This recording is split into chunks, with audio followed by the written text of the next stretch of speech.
चित्तौड़ दुर्ग के पास ये है फतेह प्रकाश महल और यहाँ पे म्यूज़ियम है ये।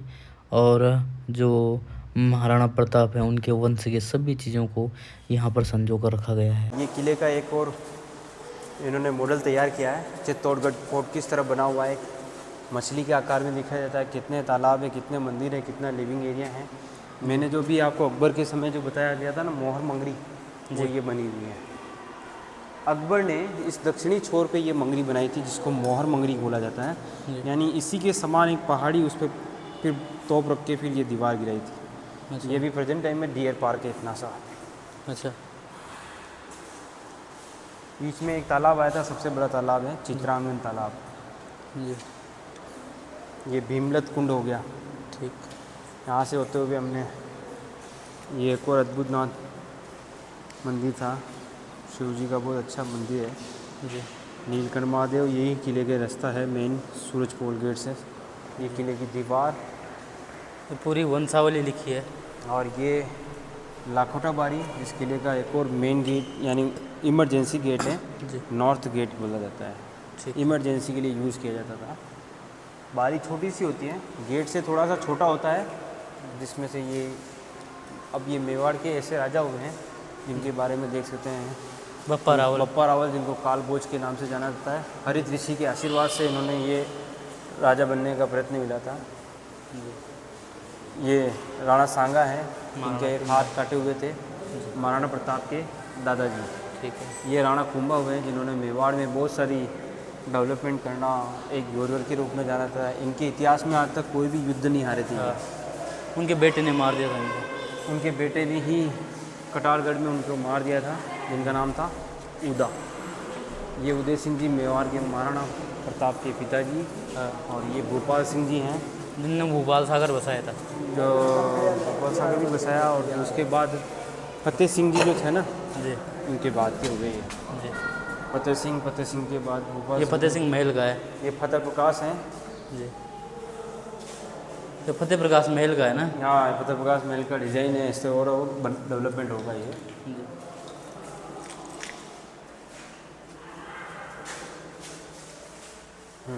और ये भी जब पहले बना होगा ना, बोतल।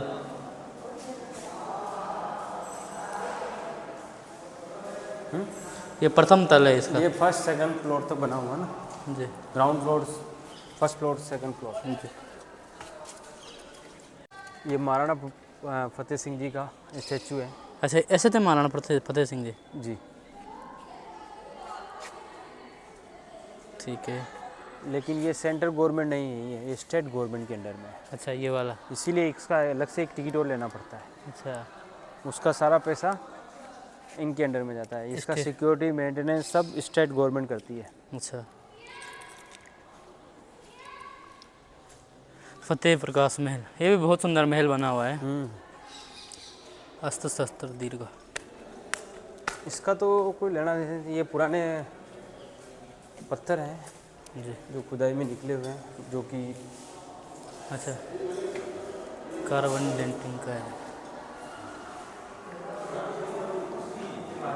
एक मिनट है।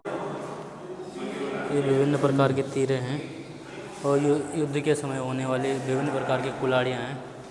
ये भाले बांस के बने होते हैं, बहुत लंबे लंबे भाले हैं ये। और ये उस समय एक सैनिक को इस वेशभूषा में इसमें लोहे के जो हैं कपड़े पहनाए गए हैं। ये पूरा भाला है। और ये भी उस समय की कुल्हाड़ियाँ, इसको बोलते हैं जागनूर पर परसों, अलग अलग तरीके से काटने वाले अलग। और ये भी उस समय के भीड़ चीर एवं भाला शस्त्र हैं उस समय का। इनको चलाने का, ये भी उस समय के युद्ध के समय के प्रयोग होने वाले हथियार हैं फतेह प्रकाश महल में। और ये आसा गोड़िया इत्यादि इनको कहते हैं। आसा गोड़िया ऐसे कुछ हथियार हैं, सांप की तरह हैं ऊपर।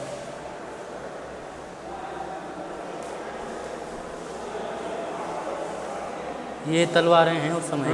इसको, ये तलवार के आगे ये क्यों लगा हुआ होता है? ये हाथ कटा हुआ होता है ना, उसको पहन सकता है इसको। अच्छा अच्छा। अच्छा, बिना हाथ कटे हुए लड़ सकते हैं। हाथ कटा हुआ है तो उसको पेन के मार सकता है। अच्छा ठीक है, मतलब फिर भी लड़ सकते हैं। ये ऊपर ये पूरी इतनी बड़ी बड़ी तलवार है। इसका वजन कितना है, कुछ लिखा है? वेट तो पता नहीं है सर, ये कभी हाथ में नहीं ले दिया, इनको वेट तो पता लगे। ठीक ठीक। ये इनका काम है, म्यूजियम वाले को लिखना जरूरी जी। है। ये उस तलवार हैं और नागफना एवं खंडा है।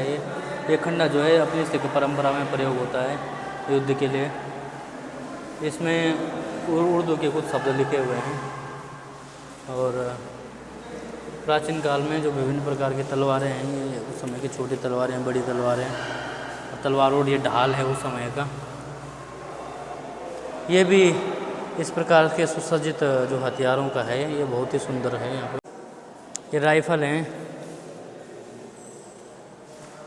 और इसको तोड़ेदार राइफल और बंदूक कहते हैं। और इसमें उस समय के जो पारंपरिक वेशभूषा में सजाए गए हैं, दो दो तलवार रखी गई हैं। और ये इतना बड़ा भाला और पूरा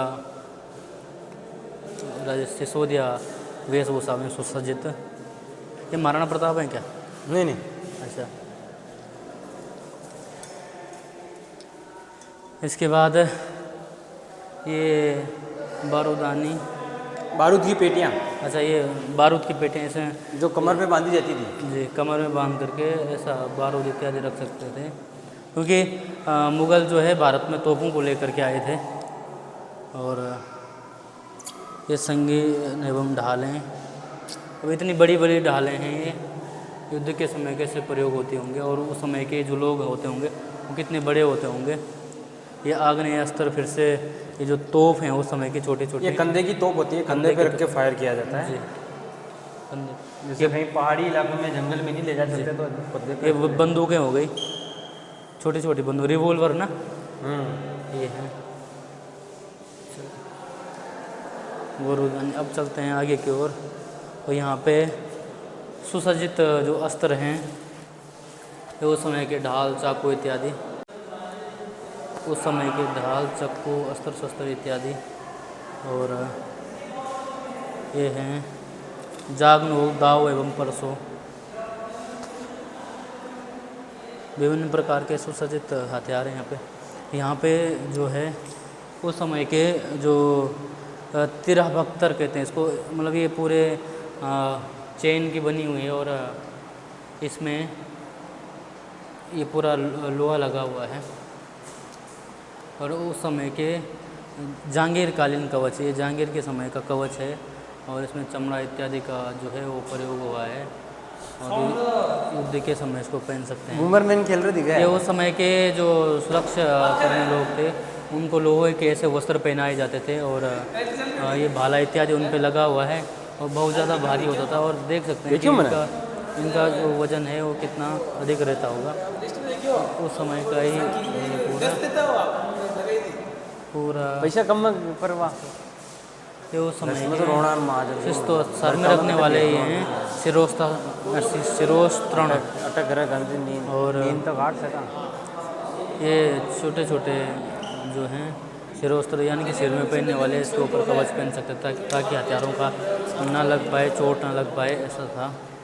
उधर वो ठीक है ठीक है।